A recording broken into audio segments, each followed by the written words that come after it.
কোটা বিরোধী আন্দোলনে কোনো ধরনের উস্কানিতে পা না দিতে ছাত্রলীগের প্রতি আহ্বান জানিয়েছেন আওয়ামী লীগ সাধারণ সম্পাদক ওবায়দুল কাদের।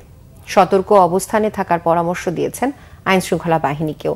পেনশন ও কোটা আন্দোলন নিয়ে জটিল কোনো সমস্যা নাই জানিয়ে কাদের আরও বলেন, অচিরেই এসব সমাধান হয়ে যাবে। বেগম খালেদা জিয়ার মুক্তির বিষয়টি বিএনপি আইনি প্রক্রিয়ার মোকাবেলা করেনি উল্লেখ করে এখানেও রাজনৈতিক গন্ধ খোঁজার অভিযোগ তার। মুহিবুল্লাহ মুহিবের রিপোর্টে বিস্তারিত। 15 আগস্ট জাতীয় শোক দিবসের কর্মসূচি নির্ধারণে আওয়ামী লীগের যৌথ সভা হয় রাজধানীর বঙ্গবন্ধু এভিনিউয়ে দলটির কেন্দ্রীয় কার্যালয়ে।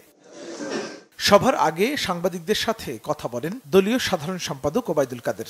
বলেন, কোটা নিয়ে যৌক্তিক সমাধান হবে আদালতে। শিক্ষক এবং শিক্ষার্থীদের আন্দোলন অরাজনৈতিক।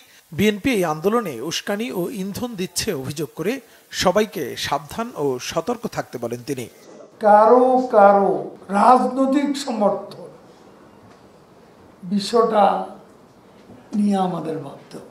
এই অশুভ মহলটি শিক্ষার্থী এবং শিক্ষকদের দাবির বিষয়টাকে উস্কানি দিয়ে, ইন্ধন দিয়ে, যাতে দেশে একটা বিশৃঙ্খলার আবহ তৈরি করতে না পারে, সে ব্যাপারে সারা বাংলাদেশে এই রাজধানীতে সর্বত্রই আমাদের সাবধান থাকতে হবে, সতর্ক থাকতে হবে। আমাদের কেউই যেন কোনো প্রকার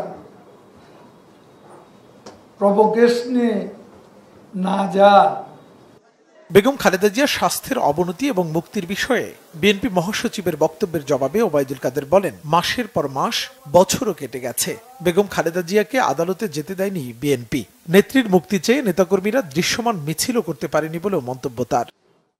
বেগম জিয়ার জন্য যে লিগ্যাল ব্যাটল, কদিন পরপরই, মাসের পর মাস, এমনকি বছরও কেটে গেছে, তারা আদালতে উপস্থিত থেকে খালেদা জিয়াকে বিরত রেখেছে।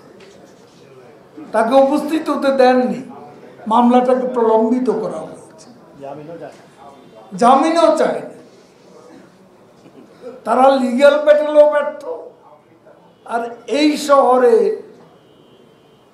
দৃশ্যমান একটা বিক্ষোভ মিছিল খালেদা জিয়ার জন্য বিএনপি করেছে, এমন প্রমাণ আমাদের কাছে।